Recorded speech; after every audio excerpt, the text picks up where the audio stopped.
Hello and welcome to the channel. Now my apologies if I've brought you here under false pretenses, but this video is actually nothing to do with Brexit. I want to talk all about Germany and the choices currently facing Germany. But there are parallels that we can draw with Brexit, and I will talk about that later in the video. Now for anyone new in this channel, I am the collaborative negotiator, professional negotiator of over 10 years of experience, and I like to use this channel to talk about a variety of negotiation concepts. In this specific case, I'm going to talk about Germany. Now, I must first stress that I am no expert on Germany. Whilst I have negotiated with and dealt with many German negotiators over the years, I cannot claim any deep knowledge about German politics or German culture and so on. But I am an expert on negotiations, negotiation choices and negotiation decision making. And right now, I see that Germany faces negotiation style choices and decision making. And so that is what I want to talk about in this video. Specifically, I am talking about the choices that Germany now needs to make as a consequence of the Ukraine crisis and what Putin has done. So first, let's summarize the situation a little bit. Let's very roughly detail what is German policy when it comes to Ukraine, as I understand it. So politically speaking, like everybody else, Germany supports Ukraine. They obviously see the Russian invasion as abhorrent and a travesty of international rule of law. So they do support Ukraine in its desire to defend its territory. And I don't know if Germany traditionally has strong links with Ukraine, whether they be strong cultural or other such links. But what we can see is that as a result of the Ukraine invasion, there's been a significant shift in German policy making.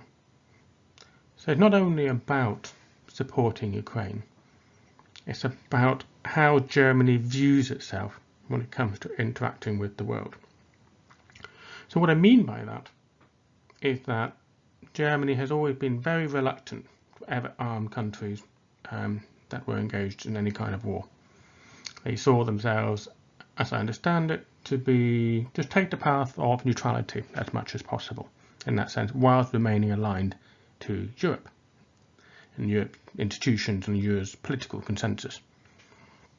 So in this one, Germany has slightly led the way in Europe in making the very strategic decision that not only were they going to politically support Ukraine, but they were also going to actually supply weaponry and arms to Ukraine to enable them to defend themselves, which is very much in contravention to long-standing German policy. And as a result of that sort of change, other countries like Sweden also changed how they interacted with events such as this. They also would have been strictly neutral and would not have, for example, supplied arms to Ukraine. But they are, and in no small measure, this is because Germany has set the lead for them, if you like. So Germany has undergone a dramatic change that it hasn't yet rationalised, I don't think.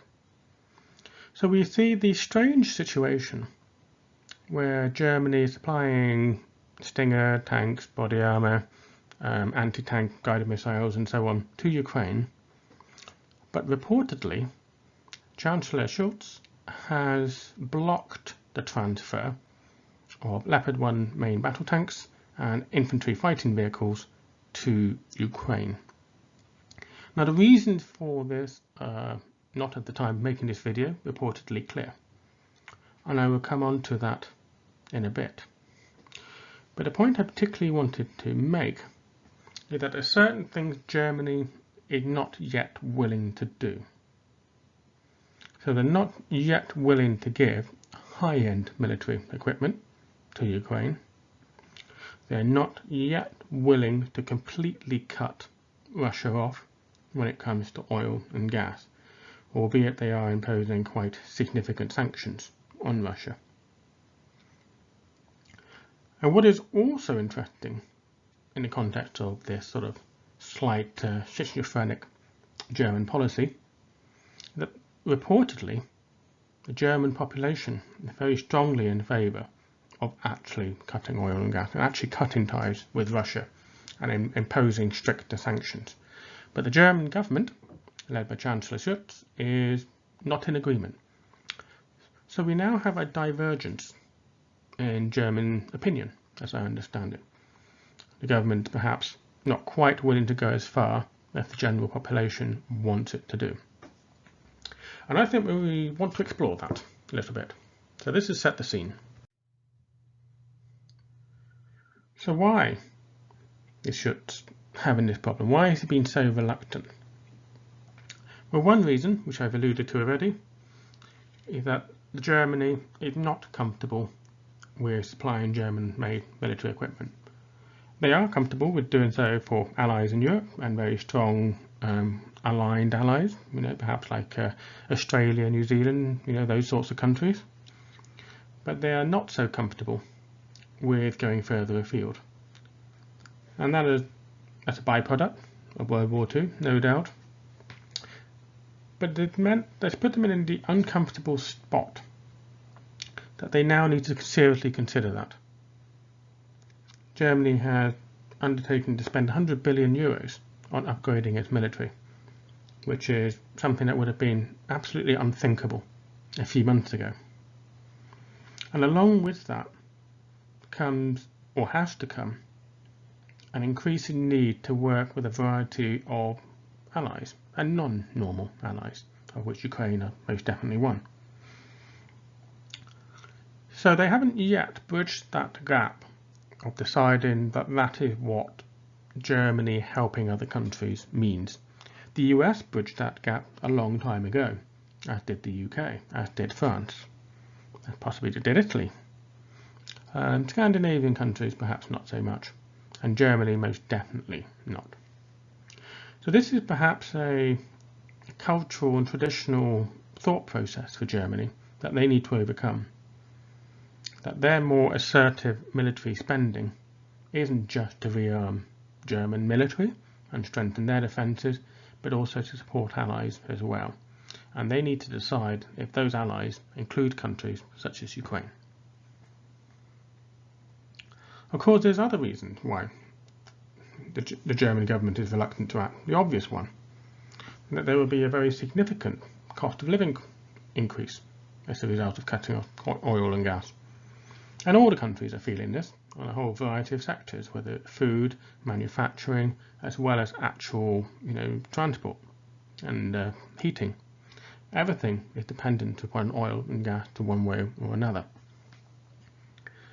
And so Germany is conscious, and German leadership is conscious, that even if the German population thinks that imposing stricter sanctions on Russia is a good idea now, they may perhaps not feel quite so happy with that idea come winter time when they don't have enough gas to keep the heating on.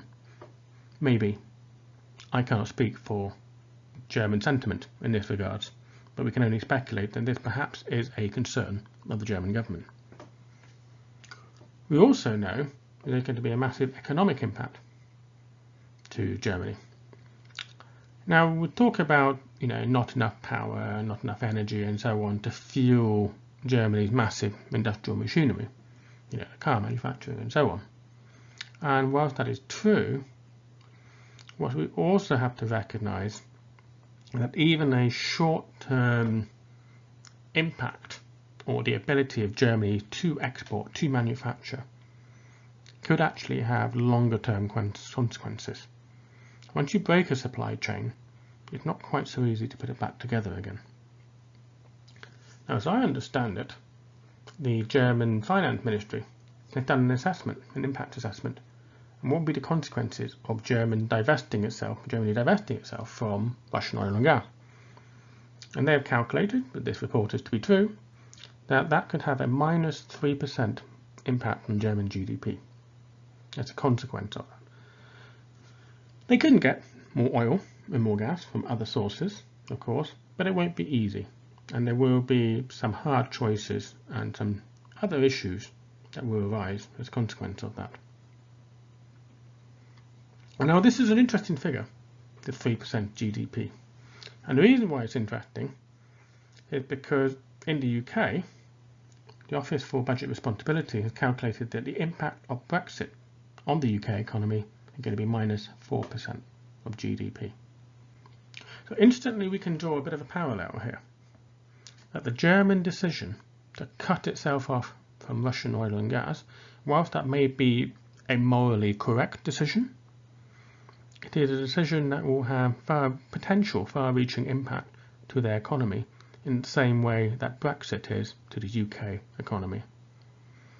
And the UK economy is not looking in a happy place right now, and that is something that the German government obviously does not want, even if the population perhaps hasn't quite realised that, perhaps at this point in time is more politically willing to make that sort of sacrifice. So we have all those obvious reasons of why Chancellor Schulz doesn't perhaps want to anger Putin too much, shall we say. But there's one more reason, and this reason I think is most interesting of all. German politics, like most European democratic politics, is about building consensus. And this is a result of having to form coalition governments on a regular basis. So this is why European politicians, generally speaking, are much better at building political alliances than UK and American politicians are, for example, because their political systems are based on adversarial sort of democratic norms, whereas European and Germany in particular is very different. So what that means is top flight politicians in countries like Germany are very good at trying to iron out difficulties, find solutions to various problems, to try and get people to agree, even in scenarios when they would not normally agree. Now, this is a political thing, it's a cultural thing, and in Germany, of course, no doubt it works very well for them. However, there's a big snag with this. We're not dealing with German, not necessarily, we're not dealing with German population, we're dealing with Putin. And Putin does not have that culture. He does not have that mindset. And to be honest, I know even less about Russian politics than I do about German politics. But I'm very certain that the concept of consensus building in a democratic sense in Russia is very slim indeed. So the problem we have, I think, is that leaders, particularly those in Germany, want to try and entice Putin to do the right thing. And it's very interesting when you hear interviews from people who were former insiders in Kremlin or were former, big individuals in the Russian system before they got locked up, deported, tortured by Putin and so on. They tend to have a very common theme. They tend to point out that Putin is very much a bullying thug. He is a dictator in all senses, really. His mindset is that of a strong man. And so if you approach someone like Putin with the desire to build consensus, he does not see that as a good behavior, as a good way of doing business. He sees that as weakness that he can exploit. And probably he feels contempt for individuals who approach him that way. So this is perhaps, and again I stress I am speculating here, I cannot claim considerable knowledge, but I believe that this is a problem facing Germany, that they're trying to tackle the problem of Putin in a similar way to how they would tackle a problem in Germany, in German politics. And unfortunately, I don't think that is the right thing to do. Someone like Putin does not respond at all to that sort of consensus building. And just to draw perhaps a different example, here there's one person, one international leader, that we seem to see that Putin gets on well with. That is the Chinese president. I'm not even going to bother trying to pronounce his name. I'll make a mess of it even worse than I do with the German one. And I think one conclusion we can draw, the Chinese president is no pushover. He is not an individual that feels the need to bluster, to sidle, to build deals. He will do whatever he feels is in his and his country's interest, and he will stand up very firmly for that. And so my speculation here is that Putin actually respects him.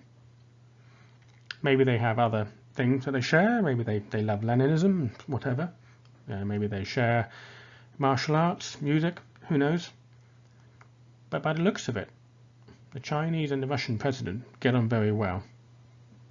And they're both dictators, they're both strong individuals who stand up to anybody that challenges them. And so there's an obvious conclusion that we can draw here, that if you want Putin to listen to you, you have to demonstrate the ability to stand up firmly to him if the occasion requires. And right now, I think German leadership has not quite grasped this concept. So what does that mean for Germany going forward? I spoke earlier about the fact that Germany now needs to make some choices. Germany needs to decide what is Germany going to do, how is Germany going to respond to the events in Ukraine. I've identified 4 that I think are pertinent. The first one, which seems to be the strategy that Germany is currently pursuing, is to hope and to push for further negotiation, try and reach a negotiated outcome, which is a normal run of things would you consider as a sensible approach. Unfortunately, this is possibly optimistic. And it's very interesting to hear President Zelensky, when he is asked about this question, he is extremely cautious in his reply, because he knows what sort of individual Putin is, and he knows that if he offers up any concessions whatsoever too early, Putin will take them and then demand more, and then more, and then more. And before you know it, Putin will have most of Ukraine. So Zelensky knows that he has to be very careful offering even the smallest of compromises if he doesn't want to undermine his position. And unfortunately, I think Germany are trying to push him towards being more compromising, because that is the German political system. That is how you make progress going forward. Unfortunately, as I say, I think this is optimistic, and I don't think Ukraine at all in this space. They may be forced into that space. They will be forced by the constant Russian bombardment and atrocities to reach, to compromise, to not capitulate. That's the wrong word, I think, but give up more than they would necessarily be comfortable with doing. But that is their decision to make. And so really Germany under Chancellor Schulz is just in a position of hoping that they will reach that state in a weird sort of way. So while supporting Ukraine, but also not supporting Ukraine too much in terms of exerting their sovereignty. The second choice facing the German leadership is to try and force negotiations. And this is by going completely the other way, rather than being conciliatory, acting as perhaps the more neutral, the more sort of a consensus building middleman. Perhaps Germany will have to go completely the other way and go all out on Putin and the Russian economy. And by that, I mean they literally cut oil, cut gas, full on sanctions, take the economic hit and the cost of living hit that will result to the German economy. And this is a strange sort of comparison to make with Brexit, in that in the case of Brexit, no one ever really knew there was going to be a minus 4% GDP hit. It was alluded to. Various people pointed it out that was the consequence, and various people who strongly supported Brexit said, well, that's perhaps a price worth paying to secure the wider objective, to have divergence from the EU. That is a conscious decision that they have made in the UK.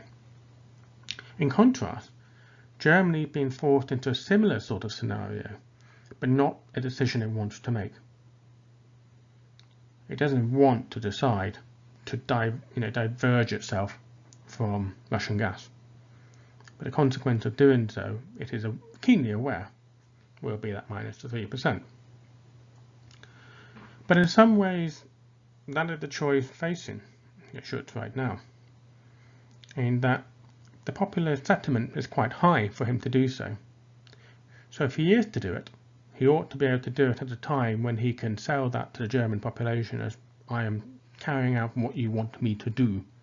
You have said you're willing to take the pain, then we must take the pain. And you're going to have to be very careful about his messaging in support of that. Because there's the third option, which I hope it doesn't come to it. The Germans may just hope that something will change, perhaps that Ukraine will militarily beat Russia, and so the issue slightly goes away in that context, or that negotiations are taken more seriously by Putin, and that Germany can perhaps relax sanctions as a means of supporting those negotiations. That is what they're hoping they can do. But there's a problem here, and this is where the third option is linked with the fourth, which is where Germany caves in, essentially, and says that the price is too high. Because by not making the decision to diverge or divest from Russian gas now, Germany given that choice to Putin.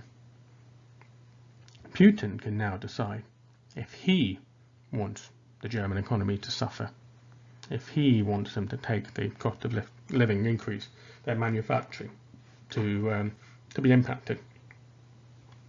So in negotiation terms, I talk a lot about control. I talk not only about controlling what you're doing, your emotions, and how the pace of the negotiation proceed, but also events that surround that negotiation. Now, quite often such events can be outside your control. You cannot control what other people may do, for example. But you can prepare yourself to deal with that impact. And so this is the negotiation decision point that I see for Germany, in that they're falling into this trap of procrastinating and hoping things will get better. But the more they do that, the more control is likely to be taken away from them. Now, I have talked about that just in terms of Putin making the decision, but in reality it could also be the EU. The EU may force changes to Germany. So in my conclusion, I'm saying that Germany now faces choices that it's not comfortable with making.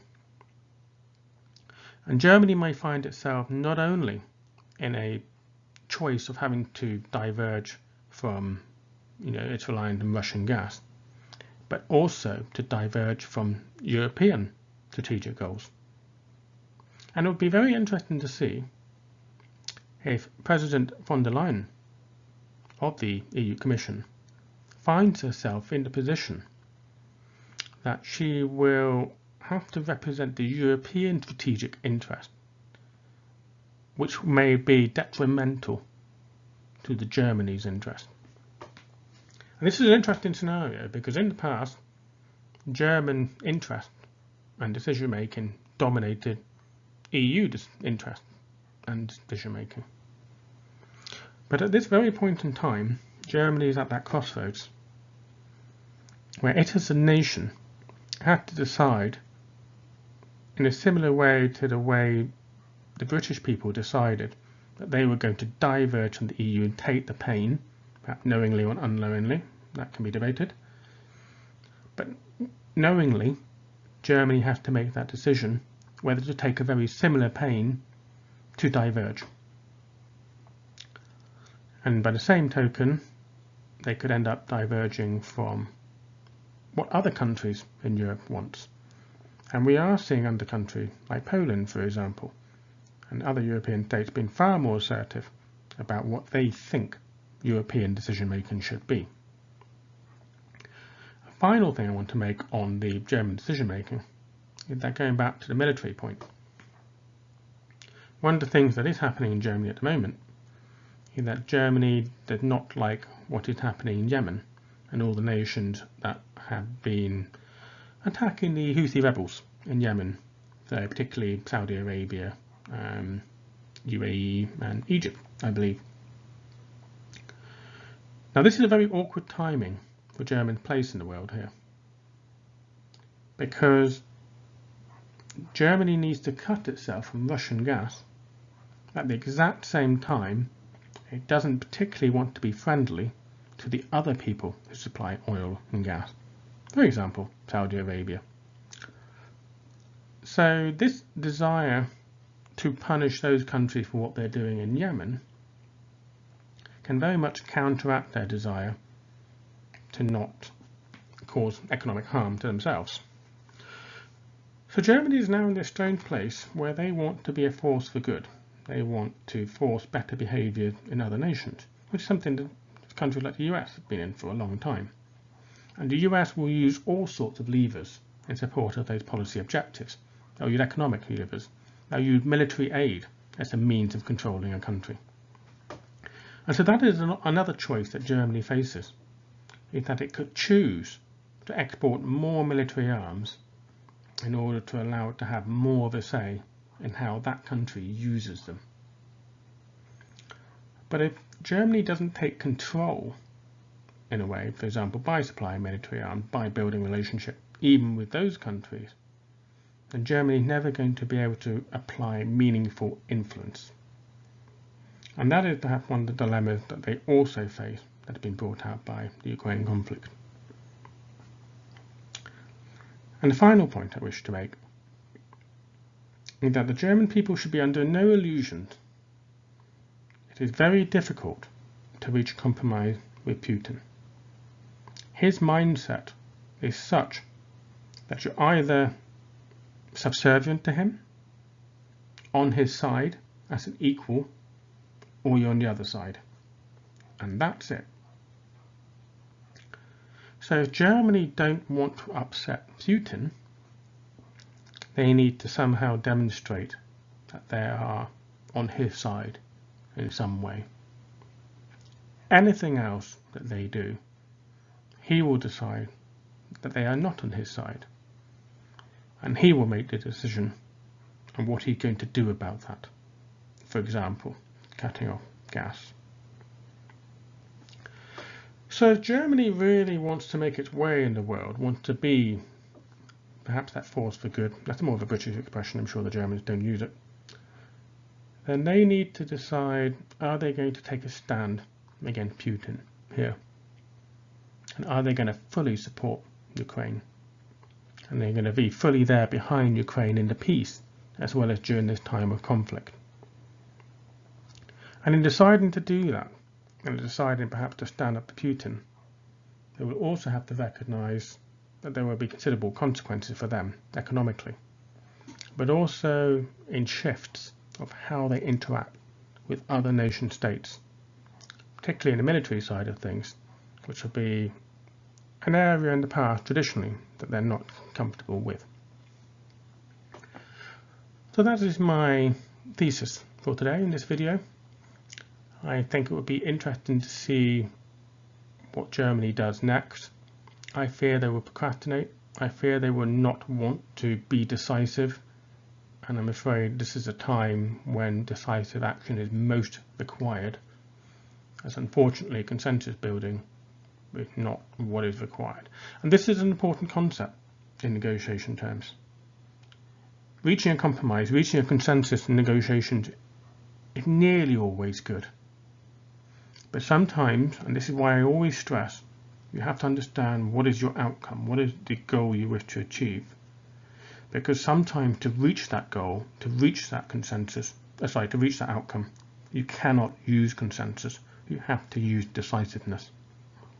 And at this point in time, this is when I think perhaps the German leadership are going to realise that if they wish to negotiate a peaceful outcome to the Ukraine war.